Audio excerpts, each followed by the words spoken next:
Hello everyone, मेरा नाम है अंकुर कुमार यादव और आप देख रहे हैं लॉ प्रेप जुडिशरी का यूट्यूब चैनल।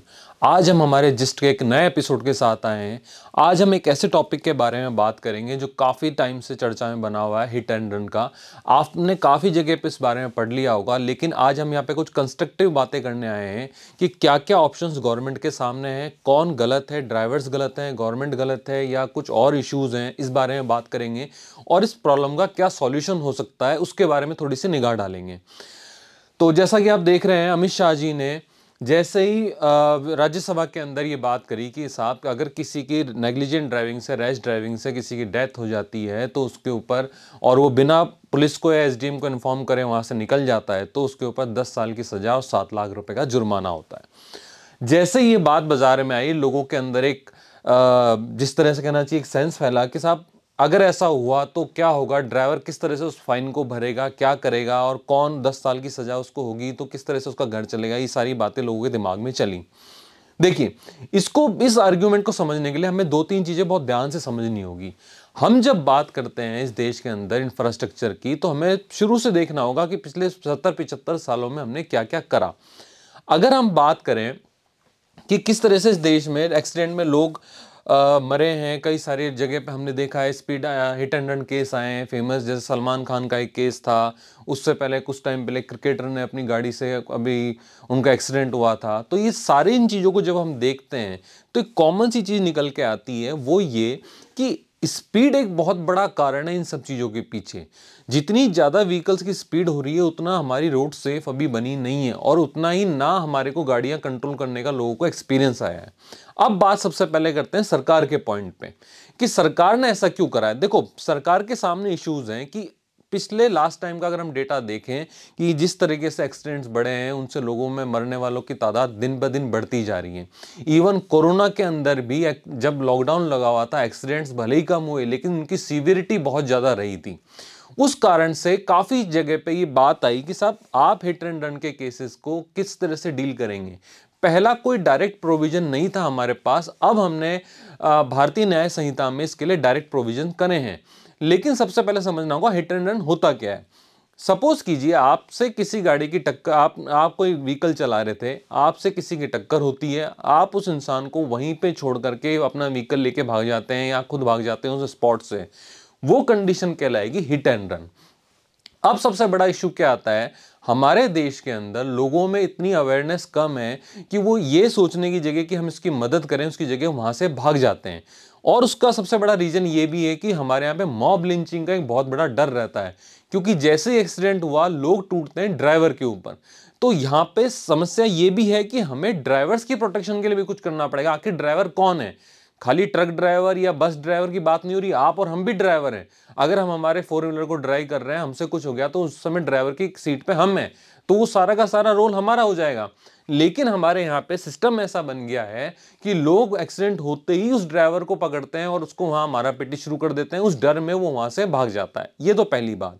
दूसरी बात, सरकारों ने पिछले कई सालों में, चाहे किसी की भी सरकार रही हो, रोड डेवलपमेंट, रोड सेफ्टी पे कोई खास ज्यादा काम नहीं हुआ। अगर रोड की क्वालिटीज भी देखें तो लास्ट 20 से 25 सालों में ही इस पे कुछ काम हुआ है। उससे पहले इस पे कोई काम इतना खास नहीं हुआ कि रोड सेफ्टी पे ध्यान दिया जा सके। तीसरी बात सरकार के पॉइंट पे क्या आती है, आप जब लाइसेंस इशू करते हो, उस लाइसेंस इशू करने का जो प्रोसीजर है, आज भी बहुत सारी जगह ऐसी हैं जहां पे लाइसेंस केवल और केवल एजेंट्स के थ्रू इशू हो रहे हैं, या अगर कहीं टेस्ट हो भी रहा है तो बहुत नॉमिनल टेस्टिंग की जा रही है, ना उसका मेडिकल चेकअप करा जा रहा है, ना आईसाइट चेक हो रही है। सिंपल सा फॉर्म लाके सबमिट कर रहा है सेल्फ डिक्लेरेशन का और लाइसेंस इशू करा जा रहा है। चौथी चीज सरकार के पॉइंट पे, हमारे देश में ना केवल 25-25, 50-50 साल पुरानी गाड़ियां चल रही हैं, इवन रोडवेज की खुद की बसें अनफिट हैं। स्टेट रोडवेज किसी की भी देख लीजिए, वहां 10-30-40% बसें अनफिट चल रही हैं, लेकिन उनको रोड पे चलने दिया जा रहा है। अगर आप प्राइवेट गाड़ियों की बात करो तो सरकार का खुद का जो पूरा का पूरा अमला है गाड़ियों का, जिनमें अधिकारी चलते हैं, आप उन गाड़ियों को देखिए, उनमें से कई अपनी उम्र को पार कर चुकी हैं लेकिन फिर भी वो रोड पे चल रही हैं। हमें ये देखना होगा कि अगर हम ऊपर से कोई कानून बना दें और उसको डायरेक्ट इंप्लीमेंट करें तो नीचे रिसोर्सेज होने चाहिए, क्योंकि अगर नीचे रिसोर्सेज नहीं होंगे तो आप उसको इंप्लीमेंट कर ही नहीं सकते। आप बेशक सजा कर दीजिए, सब कुछ कर दीजिए, जितना मैंने अभी रिसर्च करी, सब ड्राइवर्स का ये कहना है कि साहब हमारा जो रोड इंफ्रास्ट्रक्चर है उस पर कई जगह सवालिया निशान है। मैं आपको एक एग्जांपल देता हूं।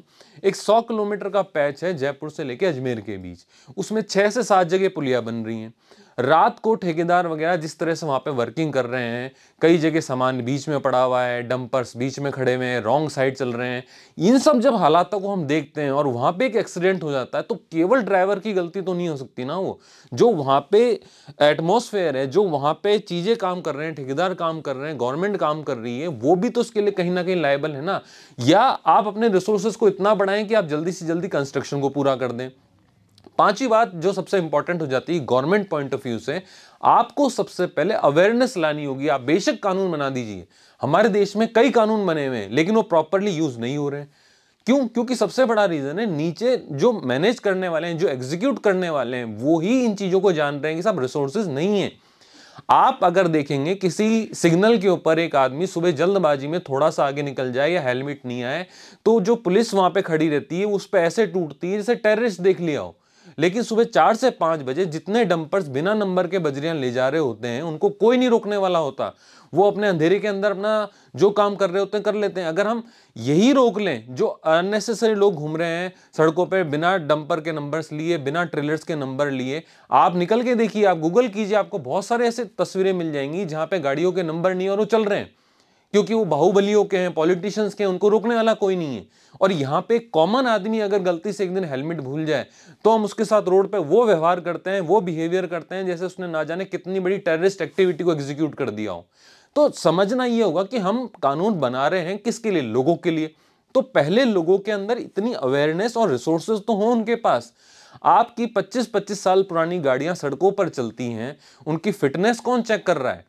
जब भी कोई एक्सीडेंट होता है बस का, क्यों नहीं उस जगह के डीटीओ, आरटीओ या जो ट्रैफिक जिन्होंने उसका इंस्पेक्शन किया होता है, इंस्पेक्टर होते हैं, उनको सस्पेंड किया जाता कि आप लोगों के एरिया की गाड़ी थी, उससे एक्सीडेंट हुआ है, क्या रीजन था? आज आप न्यूज़पेपर उठा के देख लीजिए कितनी प्राइवेट बसेस से एक्सीडेंट हो रहे हैं। ये तो बात आती है private government point of view से। ड्राइवर पॉइंट ऑफ व्यू से क्या बात आती है आप समझिए। ड्राइवर्स को भी मानना होगा कि जो बहुत सारे एक्सीडेंट्स हो रहे हैं वो सारे हो रहे हैं 50 to 60% एक्सीडेंट ओवर स्पीडिंग के कारण हो रहे हैं। एक डेटा हम देखते हैं, आप देखिए किस तरीके से कोविड के टाइम पे भी जब लॉकडाउन लगा हुआ था, भले ही एक्सीडेंट्स कुछ कम हुए लेकिन उनकी सीवियरिटी बढ़ती जा रही थी। यानी जब हमारा देश ऑलमोस्ट बंद था, उस कंडीशन में भी हमारे यहां पे किस तरीके से एक्सीडेंट की सीवियरिटी खतरनाक होते जा रहे थे। आप अगर कुल मिलाकर के एक ये पाई चार्ट देखिए, major cause of road accident death in 2021, speeding की वजह से 55.9% एक्सीडेंट हुए हैं। अगर हम ओवर स्पीडिंग को भी रोक दें तो हम लगभग आधे एक्सीडेंट्स को रोक देंगे। ठीक है। और ओवर स्पीडिंग हो क्यों रही है? क्योंकि हमारे पास वो इंफ्रास्ट्रक्चर है ही नहीं कि हम हैंड टू हैंड डिटेक्ट कर सकें, और है भी तो बहुत कम मात्रा में। आज यमुना एक्सप्रेसवे देख लीजिए, वहां पे ओवर स्पीडिंग हो रही है, या किसी भी एक्सप्रेसवे को देख लीजिए, 100-120 से कम नहीं चल रहे हैं। रिसेंटली कुछ टाइम पहले एक क्रिकेटर का एक्सीडेंट हुआ था, वहां पे भी बात सामने आई थी, गाड़ी की स्पीड बहुत ज्यादा थी।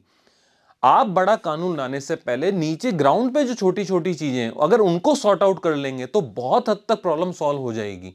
क्यों? क्योंकि आप कितना ही कर लीजिए, चाहे आप कितना ही बढ़िया से बढ़िया कानून लेके आ जाइए, लेकिन अगर ग्राउंड पे फैसिलिटीज नहीं है उस चीज को इंप्लीमेंट करने के लिए, तो वो कानून केवल और केवल लोगों को परेशान करेगा।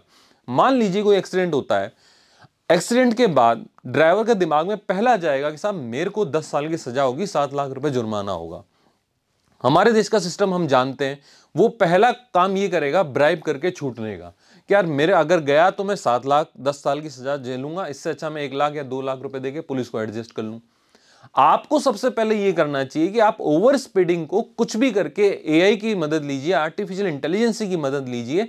उसके थ्रू अगर आप ओवर स्पीडिंग कंप्लीट करते हैं, कम कर पाते हैं, और धीरे धीरे स्टेप बाय स्टेप चीजों को इंप्रूव करते हैं, तो शायद इस कानून की जरूरत ही ना पड़े, और पड़े तो बहुत रेयर पड़े।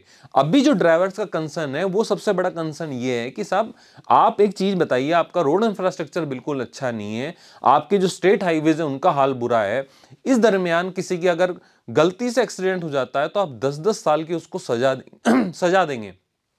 हालांकि कानून कई पहलुओं पे सही भी है।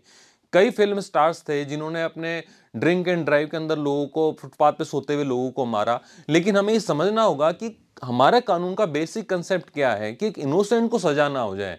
आप पहले रोड को अपने मजबूत कीजिए, आप रोड इंफ्रास्ट्रक्चर को मजबूत कीजिए, उसके बाद चीजों को इंप्लीमेंट कीजिए, जिससे लोगों को भी लगेगा कि उनकी मदद के लिए है। आज अगर आप स्टेट की रोडें देख लीजिए, आप सिटी की रोडें देख लीजिए, उन पे जितने पॉट होल्स हैं, अगर हम उन्हें भी कवर कर दें, काफी जगह आपने पढ़ा होगा, मुंबई में एक जेंटलमैन है, उनके फैमिली मेंबर ही किसी की रोड एक्सीडेंट में डेथ होती है पॉट होल्स पे, तो वो पूरी लाइफ उन्होंने अपनी पॉट होल्स को कवर करने में लगा दी है। वो रोज अपने एक्टिवा पे निकलते हैं और उन पॉट होल्स को भरते हुए जाते हैं। अगर सरकारें इन छोटी छोटी चीजों पे ध्यान दे दे तो ही काफी बचत हो जाएगी लोगों की जान की। ऐसे कानून लाने से पहले मेरा ये मानना है पर्सनली कि सरकारों को, चाहे किसी की भी सरकार हो, चाहे किसी भी स्टेट की सरकारें हो, उनको अपने रोड इंफ्रास्ट्रक्चर पे देखना चाहिए। आज जितना स्टेट की रोडें खराब है, सिटीज की रोडें खराब है, उनको अगर आप देखेंगे तो वो एक्सीडेंट को बुलावा है। ठीक है। दूसरा, हमारे पास पब्लिक ट्रांसपोर्ट को हमें स्ट्रॉन्ग करना होगा। आप स्टेट रोडवेज की हालत देखिए, स्टेट रोडवेज की बसें फिट नहीं है रोड पे चलने के लिए, लेकिन फिर भी दौड़ रही हैं, उन्हें रोकने वाला कोई नहीं है। अगर ऐसे में कोई एक्सीडेंट हुआ तो क्या खाली ड्राइवर रिस्पॉन्सिबल है? क्या वो सिस्टम रिस्पॉन्सिबल नहीं है जिसने उन सारी चीजों को चलने दिया? क्या वो सारे लोग इसमें इन्वॉल्व नहीं है जो आंख मूंदे बैठे थे और बसें अनफिट थी, गाड़ियां अनफिट थी और दौड़े जा रही थी सड़कों पे?